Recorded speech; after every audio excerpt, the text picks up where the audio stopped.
전사님 응원합니다.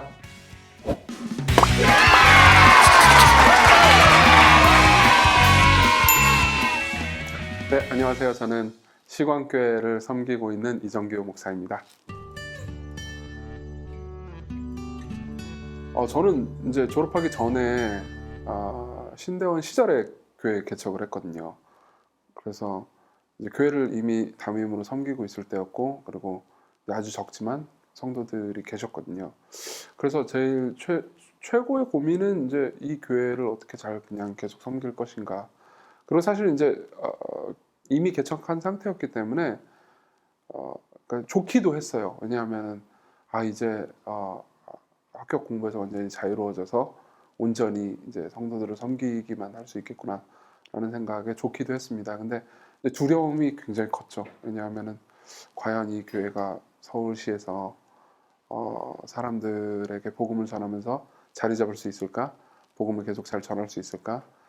뭐 그런 생각도 했지만 우리가 그냥 유지할 수 있을까? 이런 생각도 되게 많이 했습니다. 네.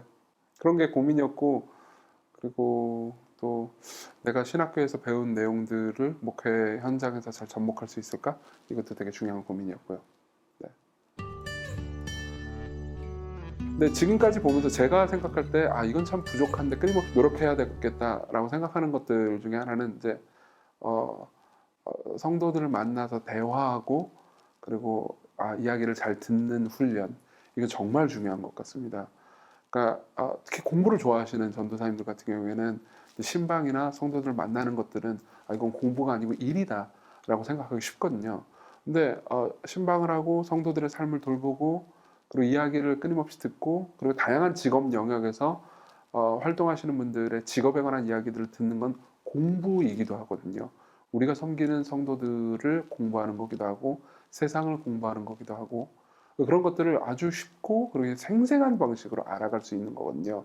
이건 설교에도 영향을 미칩니다. 아주 큰 영향을 미칩니다. 우리가 신학서적만 볼 때 하늘에서 놀던 설교가 땅과 조화되게 되거든요. 그래서 잘 듣고 대화 많이 하는 것들, 힘드신 분들도 있을 거예요, 아마 성향상. 근데 끊임없이 훈련은 해야 될 것 같고요. 그리고 또 하나는 이제 좀 어렵고 힘든 신학서적을 사실 이제 신학 졸업하면 보기 싫거든요. 특히 원어 이런 거 보기 싫거든요. 근데 저도 뭐 이렇게 열심히 많이 보지는 않는데 가급적 떨어뜨려 놓지 않으려고 노력을 합니다. 근데 그게 설교에도 좋은 아이디어를 줄 때가 참 많고요. 그리고 이제 어쨌든 학문적인 관심사가 다른 이제 뭐 드라마를 본다든가 아니면 일반 서적들을 본다거나 인문학 서적이나 혹은 사람들과의 이야기를 할 때 내가 신학을 계속해서 깊이 공부하는 것을 이렇게 결합이 되면은 일반적인 대화를 듣는 것과 뭐 드라마를 보거나 영화를 보거나 책을 보는 것을 기독교적인 시각으로 해석할 수 있게 됩니다. 그럼 변증에 아주 중요한 자료가 되죠. 그래서 이거는 저도 노력하고 있고요. 그리고 다 같이 노력한다면 또 지금 시대에서도 의미 있는 열매를 맺을 수 있지 않을까 싶습니다. 네. 자기연민이요. 네, 자기연민이요. 그러니까 목회자의 삶이 뜻밖의 불쌍하거든요. 채산성도 없는데 일은 엄청 바빠요. 그리고 또 잘하려면 굉장히 많은 시간과 노력과 거기에다가 이제 경건 생활을 또 잘해야 되잖아요. 그러다 보면 자기연민에 빠지기가 쉽습니다. 나는 왜 이렇게 불쌍한가? 사람들이 왜 나를 못 알아주나? 그리고 또 유명한 목회자가 되고 싶어하는 욕망이 다 모두에게 있을 거라고 생각합니다. 근데 이제 이름 없는 교회에서 작은 역할을 맡아서 섬기면 자기연민에 빠지기가 쉽고, 그게 설교를 할 때나 성도들한테 드러나거든요. 그리고 본인도 불행하게 만들고요. 그래서 저는 제가 자기연민이 강한 성격이라서 그런지도 모르겠어요. 근데 이 부분은 주의하려고 합니다. 네. 저 뭐 너무 좋다고 생각하고요. 그리고 다양한 진로를 나가는 일이, 그러니까 뭐 어떤 분들 같은 경우에는 목회를 해야지 이렇게 생각할 수 있겠지만 이제 신학을 이렇게 깊이 공부하신 분들이 다양한 영역에서 뭐 다양한 방식으로 일을 하는 게 하나님 나라를 드러내고 넓히는 일에 도움이 된다고 생각하고, 그 부분에 대해서 자부심을 가지셨으면 좋겠다라는 생각이 들어요. 그리고 아무래도 이제 동기들이 시간이 지나면 이제 일반적인 목회를 하면서 정착하고 그리고 어느 정도 인지도도 쌓고 그런 것들을 보면은 마음 아프거나 혹은 이제 사람들이 왜 너는 신대원 졸업해가지고 그런 일을 하니? 라고 말하면 힘드실 수도 있습니다. 그렇지만 거기에 좌우되지 않으셨으면 좋겠고 소명을 받아서 되게 귀한 일을 하고 계시다라는 자부심을 가지실 수 있었으면 좋겠습니다. 네.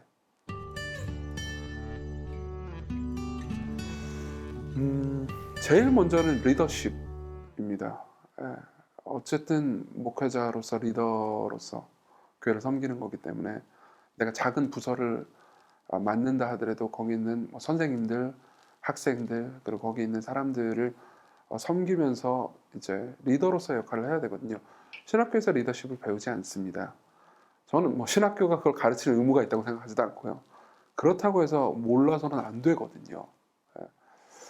그리고 사실 리더십이랑 비슷한 거긴 한데요. 공동체 형성 능력입니다. 그러니까 좋은 목회자들은 항상 사람들을 모아서 사람들을 재밌게 만듭니다. 예. 그래서 이제 뭐 예배가 끝나고도 집에 안 가고 떡볶이 먹을까? 그러면서 이제 막 놀다가 뭐 보드게임 하다가 체스하다가 그러다 기도도 하다가 신앙서적 읽기 모임도 하다가 뭐 이런 식으로 사람들이 이제 하나의 공동체로 밥상을 교환하고 놀고 먹고 하면서 즐겁게 만들 수 있는 공동체를 형성하는 능력이 있거든요. 대체로 그런 목회자들은 이제 목회에 있어서 의미 있는 열매들을 많이 맺습니다. 그래서 이런 것들은 약간 감각이기도 하고요. 그 사람이 가지고 있는 성품이나 여러 가지 활동 능력에 따라서 생기는 감각이기도 하지만 분명히 배울 수 있는 영역이기도 합니다. 그래서 많은 책들도 있고 또 선배 목회자들이 쌓아놓은 노하우들이 있을 겁니다. 그리고 선배 목회자들을 통해서 보면서 배울 수도 있을 거고요. 그런 것들은 꼭 배우셔야 될 것 같다고 생각합니다. 네. 이제 경제적으로 힘들지 않기 위해서 선배들이 노력하는 분들도 많이 계십니다. 예. 그리고 시간이 지나면서 구조적인 노력을 해나가야 된다고 생각을 합니다. 근데 그거 이제 장기적인 거고 당장 내가 배고플 때 어떻게 해야 되느냐 이런 생각이 들 수 있잖아요. 이중직을 할 수도 있습니다. 저는 나쁘다고 생각하지 않습니다. 그러니까 목회 활동에 전념하기 전까지만요. 예. 그러니까 어느 정도 경제적인 문제가 해결되면 이중직을 안 하는 게 좋을 것 같습니다. 뭐 할 일도 굉장히 바빠지고요. 그렇지만 이중직을 하는 것도 좋은 영향이 있을 것 같습니다. 근데 똑같은 얘기를 반복하게 될 것 같은데, 그러니까 자기 연민이 제일 무서운 적이라고 생각을 해요. 근데 가난한데 예를 들면 이럴 수 있습니다. 가난한데 저는 가난해서 편의점에서 일하면서 목회를 하고 있어요. 그러면 이제 사람들이 이렇게 쳐다볼 거란 말이에요. 저도 이제 가난을 겪었으니까 그런 쳐다봄을 겪어봤죠. 예. 힘드시겠네요. 그러면 보통 자존심이 상한단 말이에요. 근데 그럴 필요 없거든요. 예, 편의점 일 재밌어요. 이렇게 말할 수 있는 거죠. 그러면 사실 굉장히 매력적으로 보이거든요. 저 사람은 우리가 일반적으로 가지고 있는 행복의 근원 말고 다른 행복의 근원이 있나 보다. 사실이지 않습니까? 우리가 목회를 한다고 할 때 우리 안에 그러니까 돈이나 경제적인 환경으로 채울 수 없는 깊은 행복의 근원이 있다는 것을 확신하고 목회를 시작하는 거잖아요. 그리스도. 예. 그걸 드러내 줄 수 있는 기회일 수도 있습니다. 이게 이제 여러분들한테 어떻게 보면 이렇게 들릴 수도 있어요. 어느 정도 목회가 안정되고 돈을 버니까는 배부른 부르주아가 하는 얘기구나라고 생각할 수도 있어요. 그렇지만 저도 개척했고 그 과정 가운데서 이게 라떼는이 될 수도 있지만 스스로 불행해질 필요는 없다고 생각합니다. 예. 이게 제가 드리고 싶은 말씀이에요. 네, 졸업하신 전도사님들, 어, 한 가지 말씀을 드리고 싶습니다. 여러분들의 가치는 여러분들의 성취에 달려있지 않다는 걸 기억했으면 좋겠습니다. 사실 근데 이게 복음의 메시지잖아요. 복음은 우리가 성취하고 우리가 행한 거에 의해서 우리가 평가받는 게 아니고 예수 그리스도께서 우리를 위해서 성취하고 행한 것에 의해서 우리가 평가받는다는 굉장히 기쁘고 놀라운 소식 아닙니까?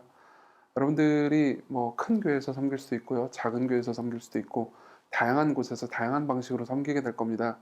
근데 그때마다 내가 이런 곳에 있으니까 나는 이렇게 작은 교회에 있으니까는 나는 별 볼 일 없는 목회자야 라고 생각하게 된다면 여러분들이 큰 교회로 가잖아요. 그러면 내가 이렇게 큰 교회에 있으니까 나는 위대한 목회자야 라고 오해하게 될 겁니다. 예. 오히려 여러분들의 진정한 가치와 진정한 정체성이 복음에 있다는 것, 예수 그리스도 안에 있다는 것을 확실하시면 좋겠어요. 그러면 어느 곳에서도 행복한 목회를 할 수 있지 않을까 그런 생각이 들고요.